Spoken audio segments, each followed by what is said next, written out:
Welcome to the Build on Beauty podcast, where beauty is born skin deep. Now, here's your host, author, speaker, entrepreneur, Cornell Jermaine. Thank you so much for joining us today. We have a young lady who is a CEO, speaker, and consultant who is an expert in developing and teaching practical, ready-made tools that inspire people to take action. Help me welcome Miss Kristen Hadeed. Kristen, how are you? Good morning. I'm great. Thanks for having me. Thank you for being with us. I'm excited to talk with you today. You have a company, you and your company have been featured in PBS, Fox, and Forbes. Tell us what sparked your passion as an entrepreneur. Well, it's kind of funny. You know, I as a young age, I was always very entrepreneurial, although no one in my family had a business or, you know, was an entrepreneur. I was really creative as a kid. I remember I had lemonade stand, a babysitting service. My sister and I, we had this store. We called it LK Variety Store, and L stood for her name, Lauren, and K was for my name, Kristen. And my dad built us this wooden stand, and we would sit on the street in this stand, and we would sell just random household items. But my parents didn't know that we were selling their items, so when they found out, they shut us down pretty quickly. But as a kid, I was always very entrepreneurial, and then I came to college at the University of Florida, and I thought I wanted to be an investment banker. That's what I was going to school for. My plan was to move to New York. And I walked into the mall and fell in love with a pair of jeans, which at the time, jeans were my thing. When I had the money, that's what I would spend it on. But I was in college, so I was very broke. I had not a dime to my name and really wanted these jeans, and they were $100. So the first thought I had was to put an ad on Craigslist to clean a house for $100 and buy the jeans, and that's kind of how it started. Now, your company is called Student Maids, and you've employed several hundred college students. Tell us how the company began. Sure. So I put that original ad on Craigslist, and a woman responded, and she really just needed help around the house. She was a really busy mom. She had 2 kids, really big house. So I cleaned her house, and she paid me, and I bought the jeans, and I thought that was it. But really, it was just the beginning. She wanted me to come back every week to help her, so I started by doing that. And then I forgot to take the Craigslist ad down, so I had people contacting me who needed help, and I would take on those jobs when it matched my school schedule. And before I knew it, I was cleaning probably 6 or 7 days a week at times. It was a lot of work. And I asked my friends if they wanted to help because it's just physically exhausting. And they refused. They said they would never be maids. So I put an ad on Craigslist again and hired my first employee. Her name was Casey. She was a student. And that's how it started. It was very organic. Casey and I cleaned. And then slowly I would hire another person and then another person. And then maybe after, 6-7 months, I realized, okay, I don't have to be cleaning as much. I can focus on building the business, and kept hiring people. But the turning point came right before I graduated. I got offered a contract to clean hundreds of empty apartments. And that's when I hired 60 students. We cleaned hundreds and hundreds of apartments. And then when that summer was over, my plan was to move to New York and take an investment banking job, but I decided to turn it down because I was just so excited with what we were doing. And that was in 2010. So since then, things have grown quite a bit. We have 2 locations in Florida, and between the 2, anywhere between 100 employees to over 500, depending on what season we're in. And we only hire students. So we hire high schoolers, college students, graduate students, and we clean houses and commercial spaces, and we also provide concierge services. So we do things like dog walking and house sitting and decorating your house for the holidays and all that. That is amazing. Now, you hinted on it a little bit. I know there's something that happened in that process of growing the business that almost caused you to lose all your employees. I think you said about 3/4 of your employees walked out and quit. What happened in that experience? Yeah, so that was when I got the contract to clean all the apartments. So I was 21, and I was a business major, so of course I had learned about leadership here and there, but you're not really prepared for that kind of role until you're in it, and you don't really realize what it's like until you have to take that role on. And here I was leading a group of 60 people who were all the same age as me, and I had no idea how to do that. And I wasn't sure when they were cleaning, what was I supposed to be doing? Should I be helping them? Should I be waiting in the clubhouse of the apartment complex to make sure that the work is getting done? I didn't really know. And it didn't take long for 75% of them quit at the same time after only a couple of days of the work. And that's when I realized that it takes more than a paycheck to make someone excited to do their job. Cleaning toilets is probably, if you were to make a list of the least glamorous jobs in the world, cleaning toilets would definitely be in the top 10. And there had to be something that made them want to come to work. At some point when the work isn't fun, you just decide that you don't want to do it anymore unless there's something else there. So that was the first time I really learned that, that's what leadership is. Leadership is getting people excited because they want to be there, not because you want them to be there. And I called all those people who had quit. We had a meeting in my living room. I begged them to come back. I told them I needed them. I think they felt bad for me. I think they saw that I was a human being and I didn't know how to be a leader, and they were willing to give me another chance. And after that, we really became a team. But sometimes it takes those moments, I think, to kind of put everything into perspective and make you realize what you need to do and what the most important things are. And that was definitely one of those moments for me. Absolutely. I totally believe in that. Now, what was your process after having that experience, getting them back on board? Once you realized that, okay, my staff is back in place, I can move forward with business, what was the next thought? How did you approach becoming the leader that you are today? Yeah, I think it's not something that happens overnight. I've been doing this there are plenty of people in the world who've been in a leadership position way longer than I have, and I've learned so much in just the short amount of time that I've been doing this. I can't imagine what I will learn, with another 10 years. It's crazy. You learn more every day, but I would say the thing that I've realized the most is that each person is different, and each person is motivated differently, and you can't treat everyone the same. You can't lead everyone the same way. You have to really figure out, who is this person? You have to find what makes them tick. What are they excited about? What are they passionate about? How do you unleash this person's strength and their potential? And once you figure out that it's an individual thing, I think it really changes the way that you view people. And I used to view people as, just this is this person, this is this person's name, they're an employee of mine. And now I see these people as, these are their strengths, these are their talents. How can I find a way for them to use them every day at work? And I think you feel most fulfilled when you're using your talents and strengths every day. So even though we're a cleaning company, we truly try to figure out how to allow them to use those even at a cleaning company. And when you can do that, people leave feeling fulfilled and energized by the work that they do. Now, it's been said that many of your employees have gone on to start their own companies and even become position holders at great companies, sought-after positions. Give me a glimpse of how your strategy develops them for those ventures. Yeah, so we employ a generation primarily that's known for being quite challenging, millennials. I'm a millennial.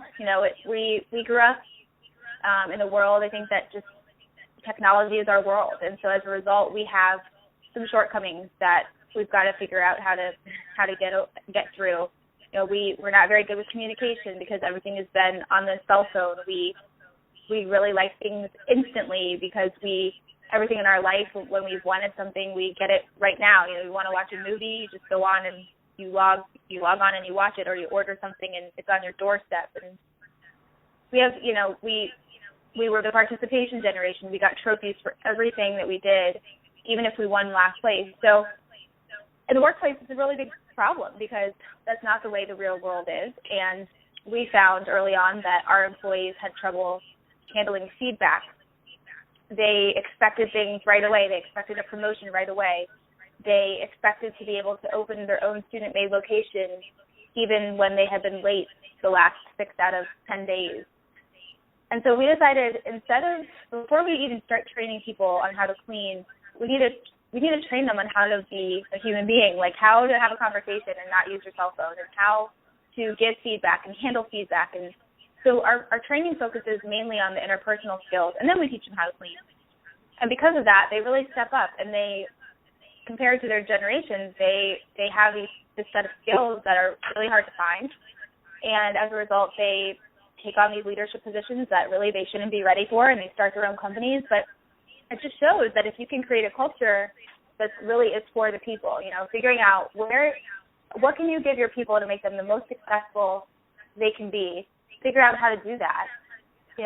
Not only has it helped our business grow, of course, when they're growing, our business is growing, but we've created a training program that will carry on with them after they leave. And that's, what leaving an impact on someone's life is. And I wish we could see more organizations really thought about investment in a different way. How can you give your people what they need to be successful and not be so worried about what the return is on that investment? Our students move on. They graduate. We know that we're investing in them and they are leaving. And how can we create more organizations like this where it doesn't matter if the person stays or not, you're investing in them because you care. And as a result, it's a ripple effect that the next organization they go into, they're going to be a little bit better and a little bit more of a leader than maybe they would have if they didn't work for your organization. I have a question regarding that, because you mentioned millennials and their whole thought process and how they navigate really the whole world because of various things like social media and just how things are a little more instant now. Do you feel that the landscape of the workforce is changing to accommodate them, or do you feel like it's still a rigid, old school mentality when it comes to workforce mentality?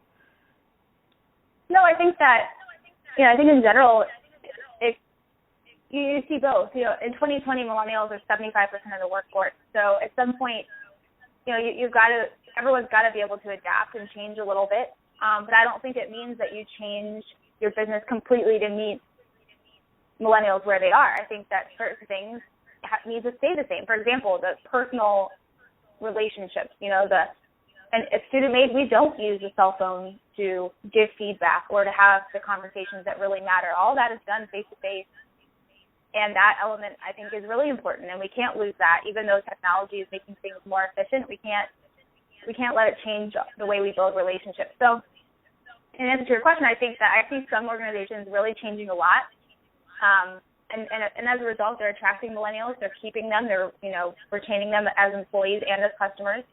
And then you see the organizations who refuse to change, and they are having a lot of trouble attracting and keeping millennials. And I think you've got to find the middle. I think you've got to be the one who changes and adapts, but also stay true to the elements of the business that are special, and know that you can teach millennials how to be better at these things.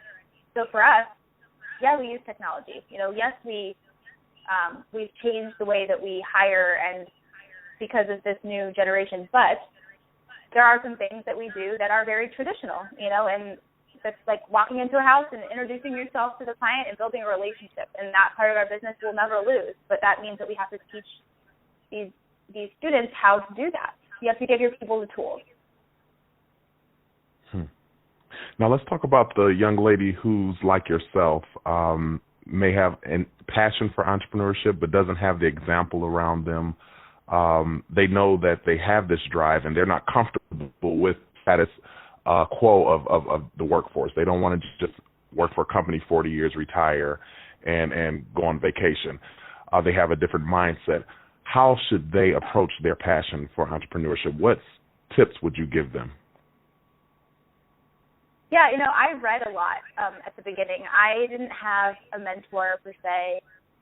And I would spend my weekends at the bookstore, and I would take a book off of the shelf, and I would just, in one day, I would read it. I took a speed reading class so that I could read more in one sitting. And I would read stories about successful CEOs or coaches and how they were able to get their team rallied up and together for this really hard, game that they had to win. And I was just fascinated by learning from other people's stories who had been there. And it really shaped the way that I thought, and it shaped the way I built my business, and it really gave me a strong foundation.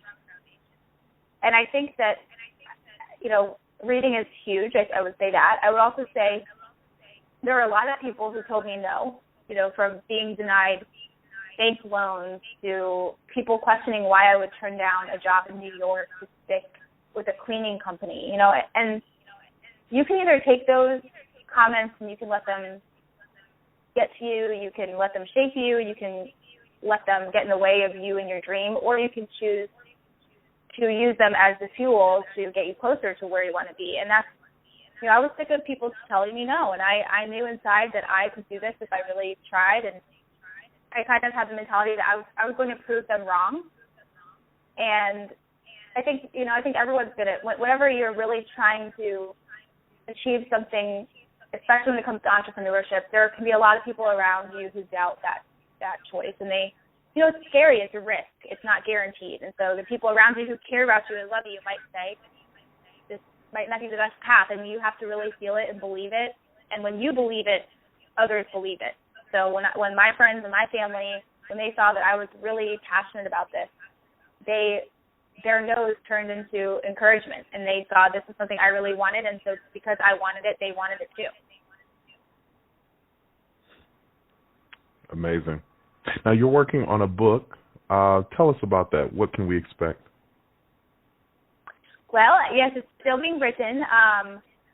My deadline is after the first of the year, so it should be out in the fall. And if you want to stay updated about the book, you can just go to my website, and it's just KristenHadeed.com, and we will be keeping everyone posted on when it'll be out. And it's a book.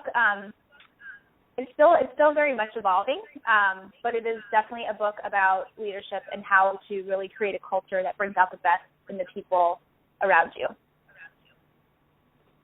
Now, one last thing before we close and get out of here. It's been said that you have never met anyone that you didn't believe in. Give us your philosophy regarding this ability to believe in anyone. Yeah, I think that, I choose to, as I said before, I think leadership is really finding the strengths and the hidden talents. And sometimes it means finding them before maybe the person even knows that they have them. And so I try to be very open-minded and think of people when they come in as, you have strengths, you have talents, you might not know what they are yet, but we're going to try to figure that out together.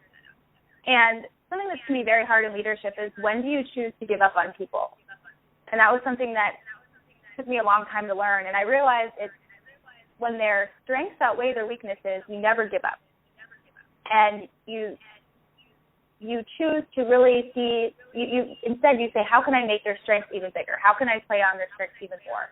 But when their weaknesses outweigh their strengths, that's when you know it's time to walk away. And what I learned is that sometimes the best thing you can do is walk away from somebody. Because as a leader, your job is to make people the best they can be. And sometimes it takes telling them they can't be there anymore for them to want to be better. And I've had many situations where we've had to let people go, and years later they call me and say, thank you so much for letting me go, because that's what made me change, and that's what made me grow. And so I think believing in people and knowing that it's okay that when it's time for someone to go, that doesn't mean you don't care about them. It actually means that you care a lot about their growth. So yeah, I try to be very positive and believe in everyone, but I'm also very realistic that sometimes it might be time to tell somebody that they need to move on, and hopefully that will cause them to grow. Thank you so much, Kristen. It has been a great time talking with you, and we really see what you're doing, and we applaud you. And congratulations on the book, and we'll be talking further when it's out and available. Well, this has been the Build on Beauty podcast, where beauty is born skin deep. I'm your host, Cornell Jermaine. Until next time, let your soul be made whole. Take care.